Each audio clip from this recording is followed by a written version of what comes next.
이송규 안전전문기술사입니다. 이송규 기술사님. 네, 안녕하십니까. 예, 지금 저희 취재기자 얘기 그리고 소방당국의 얘기를 들어보면요. 네네. 1층과 그러니까 화재가 발생한 1층과 그리고 네네. 2층 그리고 네. 5층에서 사망자가 발생했다고 해요. 이거를 네네. 어떻게 봐야 될까요?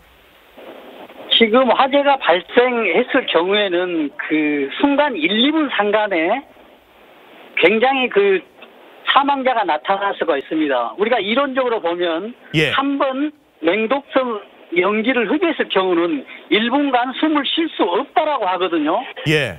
그런데 일반 사람 기준인데 거기 기준에서는 지금 병원 환자들이기 때문에 굉장히 저항력이나 이런 것이 낮다고 보여지기 때문에 조그마한 연기에도 질식이 되고 사망 환자가 더 늘어날 수 있는 조건이 되지 않았나 생각됩니다. 그러니까 이 연기를 마시면 일반인들도 1분 이상 버티기가 어려울 정도의 상황이라고요? 그렇죠. 한 번 흡입하면 1분간 숨을 못 쉽니다. 그 다음에 새로운 산소 공기가 흡입이 돼야 되는데 그런 상황이 이루어지지 않으면 바로 일반 사람도 사망에 갈 수 있다라고 되어 있습니다.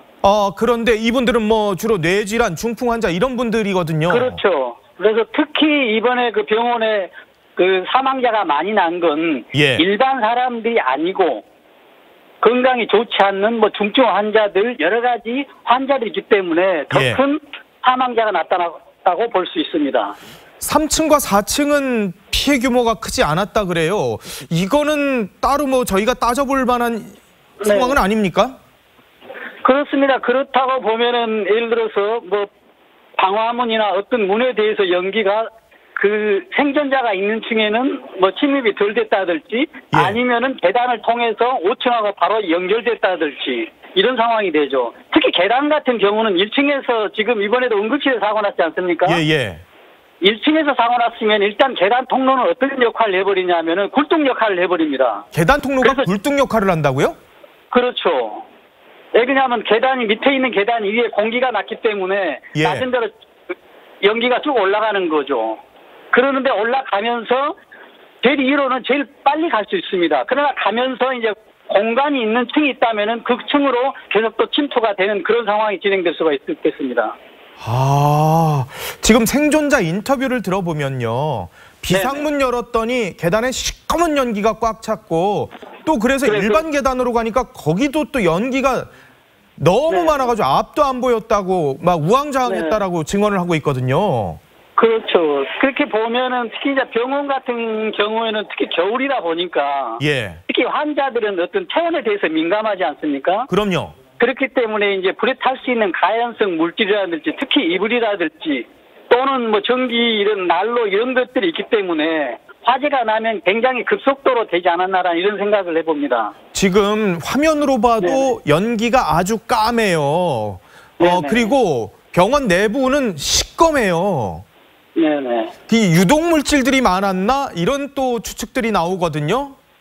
그렇습니다. 그래서 지금 보면은 이제 요즘은 이제 산업화가 발달이 돼서 기술이 발달이 돼서 우리가 사용하는 방에나 거실에 있는 물질들이 전부 화공약품들로 만든 제품들입니다. 옛날에는 그냥 뭐 나무용품 이런 종이용품에서 간단한 연기만 났는데 지금은 굉장히 맹독성이고 아주 새카만 연기들, 위험한 물질들로 지금 되고 있기 때문에 뭐 시간이 갈수록 이런 그 화재의 위험성은 더 높다고 보여집니다. 맹독성.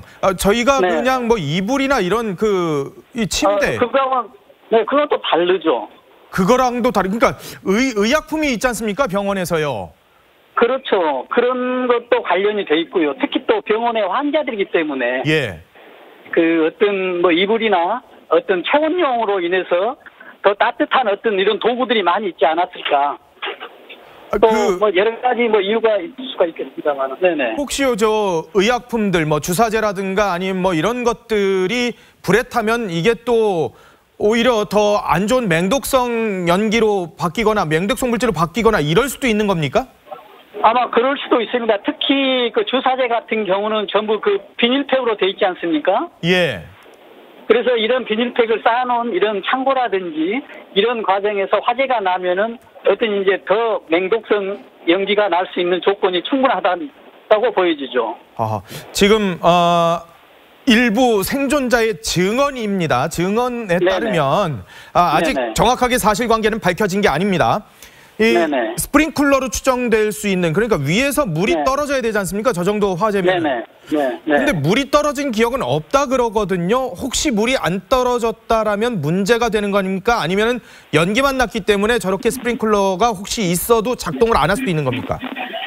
지금 보면은 경보기는 울렸다고 하거든요. 예, 경보기는 울렸다 그럽니다. 경보기는 울렸다 하는데 중요한 건 이제 초기 진압에서 스프링 쿨러인데요. 예. 이 스프링 쿨러가 작동하지 않았을 수도 있고요. 아니면 설치가 안 됐을 수도 있고 두 가지 조건을 볼 수가 있습니다. 아니 근데 저런 정도의 대형 병원이면 당연히 의무적으로 설치가 돼 있지 네. 않았을까요? 돼 있다고 보여집니다만 예. 법률적으로 보면은 스프링 쿨러 관한 기준이 제정된 게 2000년 중반, 2005년 정도 되거든요. 그래서 그 이전에 설치됐다면 법에 대해서 저촉은 되지 않습니다. 아, 그러면은 그 2000년 그래서, 이전이라면은 스프링클러가 네. 설치가 안 돼 있어도 법적으로는 네. 문제가 없는. 네, 그렇죠. 아. 그러나 이제 소방청이나 소방본부에서는 지도 감독이나 독려를 할 필요는 있습니다만은 법의 체제에서는 스프링쿨러 제정이 2004년, 5년 정도로 이렇게 되고 있습니다. 뭐 간이 스프링쿨러. 예. 그렇기 때문에 그 이전에 건축이 예. 됐다라고 보면 네. 법률에 대해서 위반 사항은 아닐 수가 있겠다라는 생각이 듭니다. 아, 뭐 그럴 리 없다고 생각합니다만은 스프링클러가 네. 설치가 돼 있었는데도 작동이 안 될 수도 있는 겁니까, 혹시?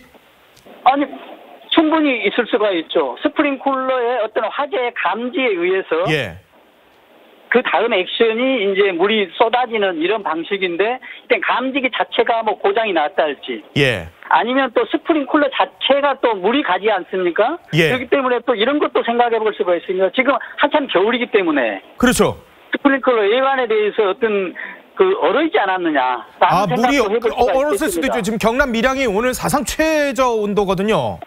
아마 그러니까는 그런 이유도 우리가 검토를 뭐 조사를 해볼 필요가 있겠습니다. 일단 스프링클러는 물이기 때문에요. 예, 그러나 그렇죠. 내부에는 있지만은 들어오는 관들이 외부에 있거든요. 그래서 스프링클러도 예. 일반 스프링클러가 있고 간이 스프링클러가 있습니다. 예.